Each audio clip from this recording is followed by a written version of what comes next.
ನಮಸ್ತೆ ಫ್ರೆಂಡ್. ಇವತ್ತು ಈ ವಿಡಿಯೋ ಮಾಡೋ ಉದ್ದೇಶ ಏನಪ್ಪ ಅಂದರೆ, ನಾನು ನಿನ್ನೆ ಕೆಲಸದ ವಿಷಯವಾಗಿ ಒಂದು ಡೆಲಿವರಿ ಮಾಡೋಕ್ಕೆ ಕೆಲ್ಸಕ್ಕೆ ಹೋಗಿದ್ದೆ. ಅಲ್ಲಿ ಒಳಗಡೆ ಹೋಗ್ತೀನಿ, ಮನೆ ಒಳಗಡೆ, ಅದು ಯಾರ ಮನೆ ಅಂತ ನನಗೂ ಗೊತ್ತಿಲ್ಲ. ಒಳಗಡೆ ಮನೆಗೆ ಹೋಗ್ತೀನಿ, ಅವ್ರು ಡೆಲಿವರಿ ತೊಗೊಳಕ್ಕೆ ಬಂದರು.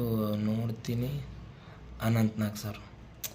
ಸಿಕ್ಕಾಪಟ್ಟೆ ಖುಷಿ ಆಯಿತು ಅವ್ರನ್ನ ನೋಡಿ. ತುಂಬ ಹಳೆ ಕಲಾವಿದರು, ವಯಸ್ಸಾಗಿದೆ ಈಗ ಅವ್ರಿಗೆ. ಈ ವಿಷಯನ ನಿಮ್ಮ ಜೊತೆ ಹಂಚ್ಕೋಬೇಕಂತ ವಿಡಿಯೋ ಮಾಡ್ತಿರೋದು. ಸಿಕ್ಕಾಪಟ್ಟೆ ಖುಷಿ ಆಯಿತು ಅವ್ರು ನೋಡಿ. ಅವ್ರ ಜೊತೆ ಇರೋ ಫೋಟೋನ ಇವಾಗಲೇ ನೀವು ತಮ್ಮನೇಲಲ್ಲಿ ನೋಡಿರ್ತೀರ, ತಮ್ಮಲ್ಲಿ ನೋಡಿದ್ರೇ ಗೊತ್ತಾಗಿರುತ್ತೆ. ಖುಷಿ ಆಯಿತು. ಅವ್ರ ಜೊತೆ ಫೋಟೋ ತೊಗೊಂಡೆ. ಅವ್ರು ನೋಡೋದೇ ಒಂದು ಭಾಗ್ಯ. ಎಷ್ಟು ಹೇಳಿ ನನ್ನ ಮಾತನ್ನ ಮುಗಿಸ್ತೀನಿ.